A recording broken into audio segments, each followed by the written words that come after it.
नमस्ते दोस्तों, संविधान के निर्माता कॉन्स्टिट्यूशनल ऑफ इंडिया को बनाने वाले डॉक्टर भीमराव अंबेडकर 14 अप्रैल को आ रही इनकी 130वीं जयंती को हम लोगों को सिर्फ इनका ये जन्म दिवस नहीं है, इनके जन्म दिवस पर हमको कुछ ना कुछ यहाँ पे सीखना चाहिए। भारत की आन बान शान डॉक्टर भीमराव अंबेडकर, इनके द्वारा भारत का संविधान कॉन्स्टिट्यूशनल का निर्माण किया गया और यही कॉन्स्टिट्यूशनल आज पूरे भारत को, पूरे इंडिया को चला रहा है। तो जानेंगे आज के इस वीडियो के अंदर भीमराव अंबेडकर से डॉक्टर भीमराव अंबेडकर बने और इनके किस तरह से इनके जीवन रही है, किस तरह से रहा। और ये वीडियो ये पे समाप्त नहीं करनी, हमें ये भी जानना पड़ेगा कि इनका जन्म कब हुआ, इनकी डेथ कब हुई और किस तरह से इनके जन्म और दिवस के अंदर जो 65 ईयर साल यानी कि जो 65 साल इन्होंने जीवन यापन किया है, इनका किस तरह से रहा। ये संघर्षपूर्ण रहा है इनका पूरा का पूरा जीवन। इनको पानी पीने तक का भी अधिकार नहीं था।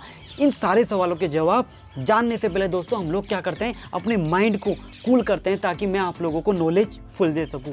जी जी ओ ओ ओ ओ जी जी एले एले ई गुलगुलो। तो अब हुआ आप लोगों का माइंड कूल, मैं देता हूं आप लोगों को नॉलेजफुल। तो स्टार्ट करते हैं भारत की बात प्रजापति के साथ। भारत की आत्मा, भारत का संविधान जिसमें पूरा का पूरा इंडिया चल रहा है, उसको बनाने वाले डॉक्टर भीमराव अंबेडकर के बारे में। डॉक्टर भीमराव अंबेडकर के बारे में जानने से पहले दोस्तों मैं आप लोगों से कुछ कहना चाहता हूं। यदि आप लोगों को व्हाट्सएप स्टेटस लगाना है, यदि कहीं भी आपको सोशल मीडिया पे स्टेटस लगाते हैं ना, तो वो सिर्फ 24 आवर्स के लिए होता है। पर यदि आप लोगों का अपने जीवन के अंदर स्टेटस लगाना है, हमारे डॉक्टर भीमराव अंबेडकर की तरह स्टेटस लगाना है कि गूगल पे सर्च करें तो विकिपीडिया खुल जाती है, इस तरह से स्टेटस लगाना है, तो आपको जीवन भर अच्छी तरीके से, स्मार्ट तरीके से संघर्ष करना होगा। जानते हैं डॉक्टर भीमराव अंबेडकर। डॉक्टर भीमराव अंबेडकर का जन्म 14 अप्रैल 1891 के अंदर महाराष्ट्र के रत्नागिरी जिले के अंदर इनका जन्म होता है। इनकी माता का नाम भीमाबाई और पिता का नाम मालोजी सखीपाल। इनके पिताजी का नाम रहा। 6 दिसंबर 1956 के अंदर इनकी डेथ रहती है। और 1891 से 1956 के बीच में जो 65 साल का अंतर आ रहा है ना, ये 65 के अंदर ये हमारा जो भारत का संविधान, जो भारत चल रहा है ना कॉन्स्टिट्यूशनल, वही 65 ईयर्स की ही देन है। डॉक्टर भीमराव अंबेडकर ये सिर्फ पॉलिटिशियन ही नहीं थे, ये इंडियन जूरिस्ट थे, इकोनॉमिस्ट थे और सोशल रिफॉर्मर भी थे, यानी कि सामाजिक कार्यकर्ता भी ये डॉक्टर भीमराव अंबेडकर थे। जब इनकी पढ़ाई की बात आती है, जब इनकी प्राइमरी एजुकेशन की बात आती है ना, तो प्राइमरी एजुकेशन इन्होंने महाराष्ट्र मुंबई के अंदर की। और जब इनकी जाति, इनकी ये मार जाति से था, यानी कि एक दलित वर्ग से, इनके दलित वर्ग के अंदर भी पढ़ने का अधिकार नहीं था। और जब कभी पढ़ने जाते, जब कभी बैठते, यानी कि जब कभी क्लास को देखते, तो क्लास के इनको बाहर बैठना पड़ता था। और एक दिन क्या होता है, मास्टर जी ने इनको बुला के क्वेश्चन पूछा बोर्ड पर, तो पूरी की पूरी क्लास ही उठ के बाहर चल गई। बच्चे बोले मास्टर जी से, अरे ये नीची जात का है, ये नीची जात का है, इसकी परछाई भी नहीं पढ़नी चाहिए।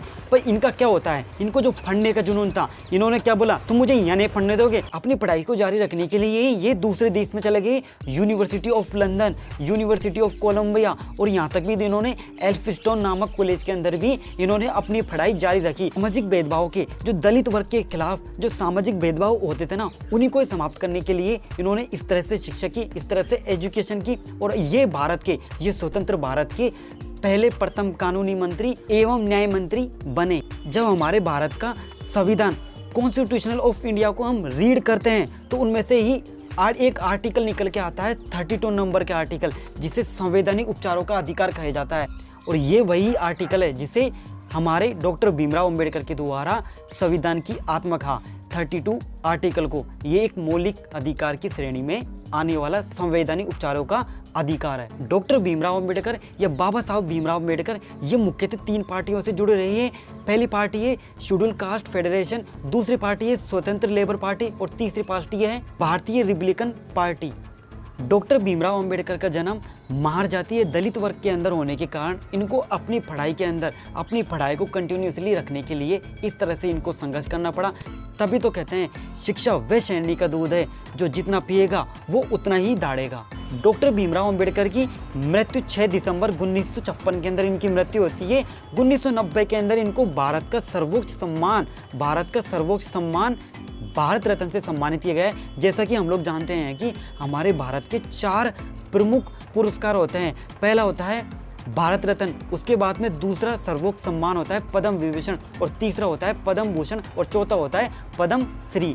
ये चारों भारत के सर्वोच्च सम्मानों के अंदर आने वाले पुरस्कार होते हैं। इस वीडियो को बनाने का पर्पस यही नहीं है कि 14 अप्रैल को हमारे संविधान के निर्माता डॉक्टर भीमराव अंबेडकर को याद कर लिया गया, बल्कि आज के इस दिन के अंदर हम लोगों को यहाँ पे ये सीखना चाहिए कि जो 24 घंटों के लिए हम अपने मोबाइल के अंदर जो स्टेटस लगाते हैं और उस स्टेटस को आपके दोस्त और आप लोग देखते हैं, और यदि आप लोगों को अपने जीवन के अंदर स्टेटस लगाना है ना, तो आप लोग जिस तरह से डॉक्टर भीमराव अंबेडकर को गूगल पे सर्च किया जाता है और विकिपीडिया खुल के आता है, इस तरह से ही दोस्तों आपका स्टेटस खुल के आना चाहिए। और आपका स्टेटस पूरे भारतवर्ष के नहीं, आपके भारतवर्ष के बाहर यानी कि और देश के अंदर भी देखा जाएगा। इस तरह से आप लोगों को यहाँ पे स्टेटस बनाना है। इस वीडियो के द्वारा आप लोगों ने डॉक्टर भीमराव अंबेडकर के बारे में जाना।